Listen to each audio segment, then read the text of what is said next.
Hey guys, welcome back to another video with Fishing with Paxton. If you guys like fishing content like this, make sure to like and subscribe, and let's get straight into it. Today we are talking about the 5 essential bass fishing lures for spring fishing. I'm kicking it off, starting off at number 5 with a good old jerkbait. The reason I have jerkbaits at my number 5 for spring bass fishing lures is because they imitate dying bait fish.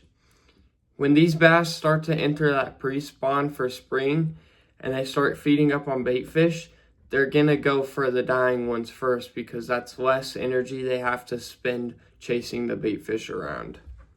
Some of my favorite jerkbaits are the Bass Pro Shops XPS Stare Down, I think it's called, and then the Vision 110.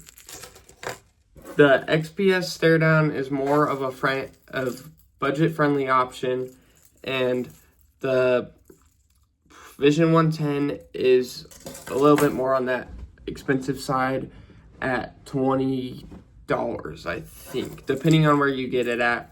I got this Vision 110 Junior +1, I think. Yeah, +1 Junior at a bait shop for $20, and I got this at Bass Pro Shops for just around like $7. So you can get these on either scale. They both work the same. This one is it has higher quality hooks on it out the package. I don't change my hooks on my baits. I just don't have the time to do that. So this one is this one's more used by the pros, and this one is more pond, just weekend warrior friendly. The 4th essential bass fishing lure you need this spring are gonna be some sort of jigs. This one is my favorite swim jig. It's a 6-cents Divine swim jig in that ice shad colorway with just a little boot tail swim bait to match it. And then this is a Dirty Jigs, I believe, football jig, and I think like Go-To or something like that. But both of these are great, but they have their different uses.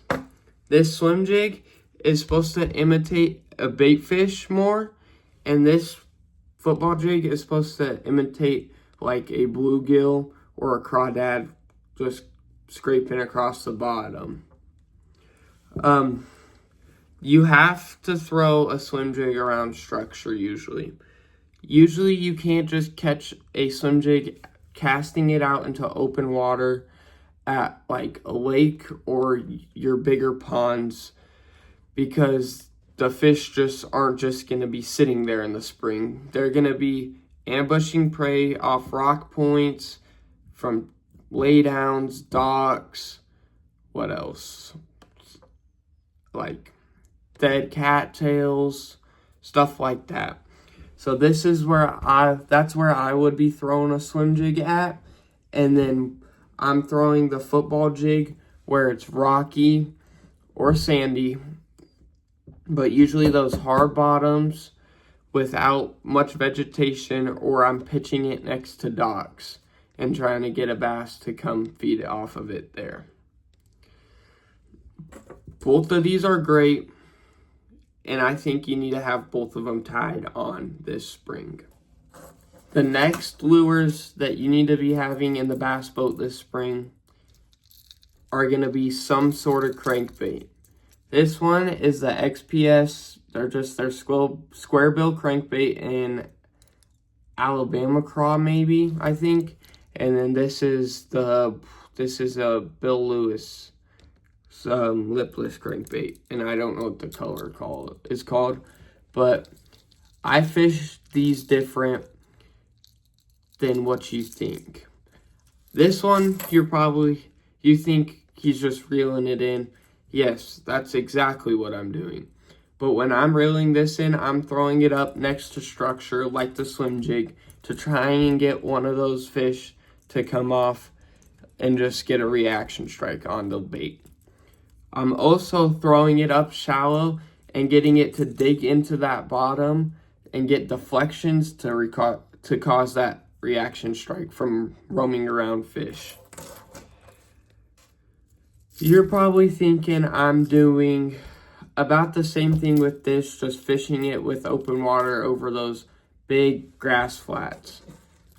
I am fishing it over grass flats and areas with more vegetation, but I'm not just straight retrieving it. I like doing a technique called yo-yoing it, where I let it sink down to the bottom, and then I rip it up. And as I rip it up, that bait wobbles back and forth, vibrating, making those fish go crazy for it. This usually lipless crankbaits have a lot of rattles. So do some like just normal crankbaits. I don't know if you guys are able to hear that one. That one's pretty quiet. But these are supposed to get a fish's attention, and they work great for that. Leading next is going to be some of my favorite types of baits to throw, and that is some swim baits. Here I have the Berkley Chop Block and a Megabass Dark Sleeper. The Chop Block is gonna be my new favorite swim bait. I've seen videos of this thing. I've seen how it catches fish. I like how Berkley set up the hook harness so I can throw it closer to those reeds and stuff without having to worry about a snag. Because where I live up here in Wyoming, those fish love the reeds all summer long, all spring long, even down into fall and right before it freezes into winter.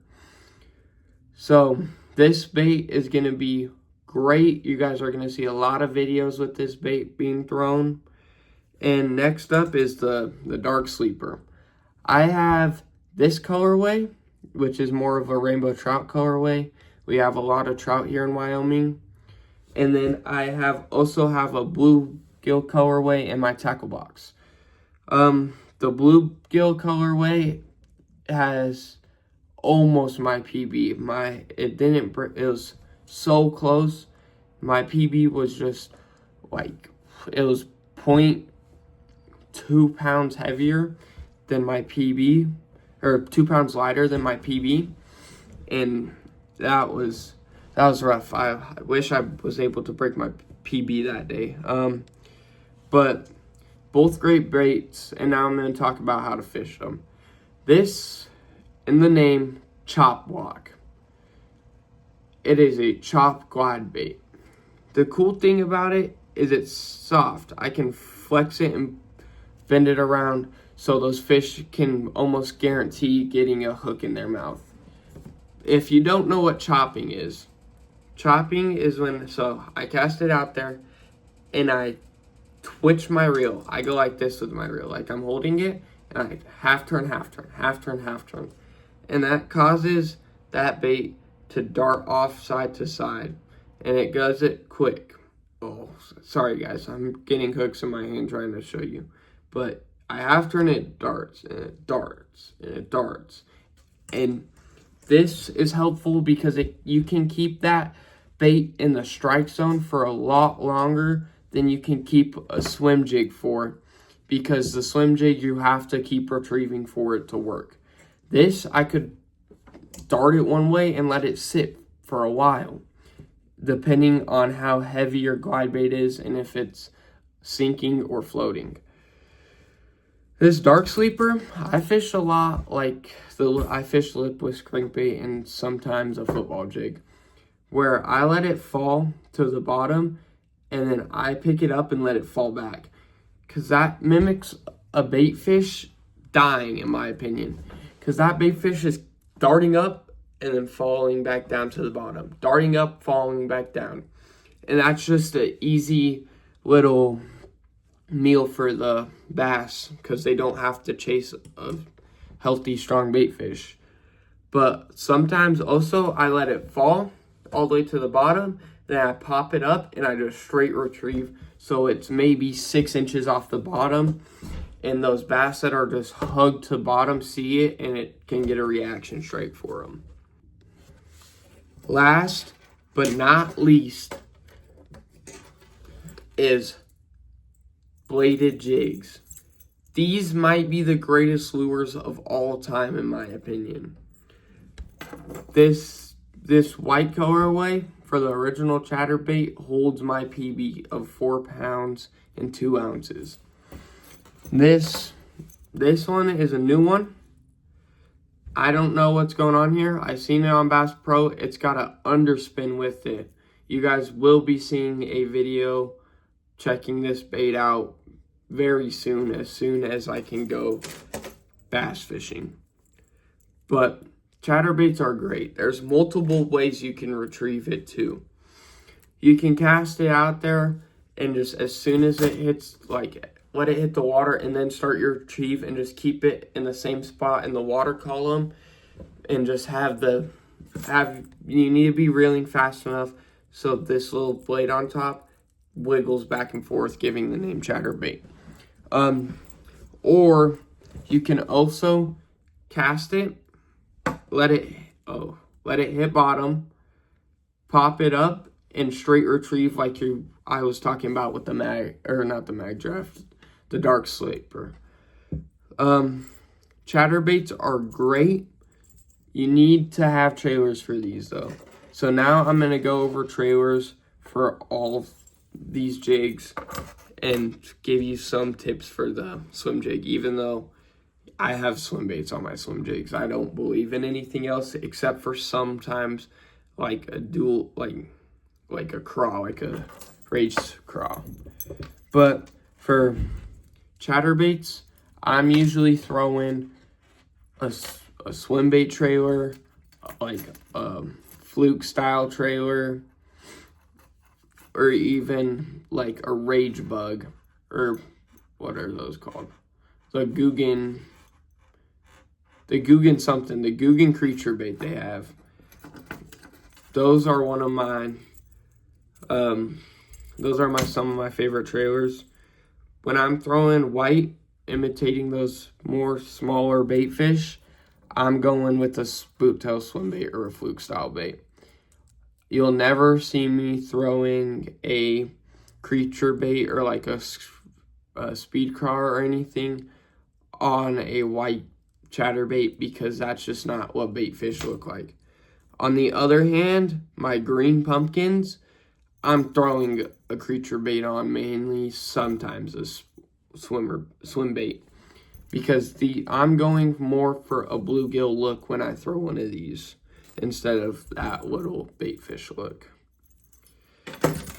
And lastly, my football jigs, I really just throw whatever size, or like usually bigger sized, bigger sized craw style baits. So like your rage craws, rage bugs, that Googan creature bait I was talking about, the bodega bug.